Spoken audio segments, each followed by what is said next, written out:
Page 33, Chapter 5. The Golden Crane. The next morning, Sadako woke up slowly. She listened for the familiar sounds of her mother making breakfast, but there were only the new and different sounds of a hospital. Sadako sighed. She had hoped that yesterday was just a bad dream. It was even more real when Nurse Yasunaga came in to give her a shot. Page 34. Getting shots is part of being in the hospital, the plump nurse said briskly. You'll get used to it. I just want the sickness to be over with, Sadako said unhappily, so I can go home. That afternoon, Chisuko was Sadako's first visitor. She smiled mysteriously as she held something behind her back. Shut your eyes, she said. While Sadako squinted her eyes tightly shut, Chisuko put some pieces of paper and scissors on the bed. Now you can look, she said. What is it? Sadako asked, staring at the paper. Chisuko was pleased with herself. I've figured out a way for you to get well, she said proudly. Watch. She cut a piece of gold paper into a large square. In a short time, she had folded it over and over into a beautiful crane. Sadako was puzzled. But how can that paper bird make me well? Don't you remember that old story about the crane? Chisuko asked. It's supposed to live for 1,000 years. Page 35. Reader's note. There's an illustration on this page. Page 36. Text. If a sick person folds 1,000 paper cranes, the gods will grant her wish and make her healthy again. She handed the crane to Sadako. Here's your first one. Sadako's eyes filled with tears. How kind of Chisuko to bring a good luck charm, especially when her friend didn't really believe in such things. Sadako took the golden crane and made a wish. The funniest little feeling came over her when she touched the bird.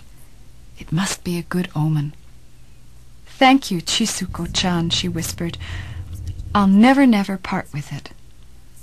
When she began to work with the paper, Sadako discovered that folding a crane wasn't as easy as it looked.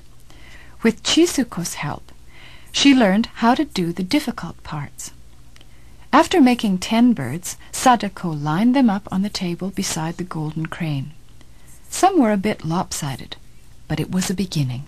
Now I have only 990 to make, Sadako said. With the golden crane nearby, she felt safe and lucky. Why, in a few weeks she would be able to finish the 1,000. Then she would be strong enough to go home. Page 37. That evening, Masahiro brought Sadako's homework from school. When he saw the cranes, he said, There isn't enough room on that small table to show off your birds. I'll hang them from the ceiling for you. Sadako was smiling all over. Do you promise to hang every crane I make? She asked. Masahiro promised. That's fine, Sadako said, her eyes twinkling with mischief. Then you'll hang the whole 1,000? 1,000? Her brother groaned. You're joking. Sadako told him the story of the cranes. Masahiro ran a hand through his straight black hair. You tricked me, he said with a grin, but I'll do it anyhow.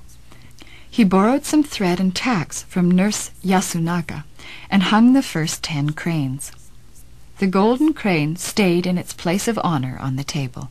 After supper, Mrs. Sasaki brought Mitsu and Iji to the hospital. Everyone was surprised to see the birds. Page 38. Reader's note. There's an illustration on this page. Page 39. Text. They reminded Mrs. Sasaki of a famous old poem. Out of colored paper, cranes come flying into our house. Mitsu and Iji liked the golden crane best, but Mrs. Sasaki chose the tiniest one, made of fancy green paper with pink parasols on it. This is my choice, she said, because small ones are the most difficult to make. After visiting hours, it was lonely in the hospital room. So lonely that Sadako folded more cranes to keep up her courage. 11. I wish I'd get better. 12.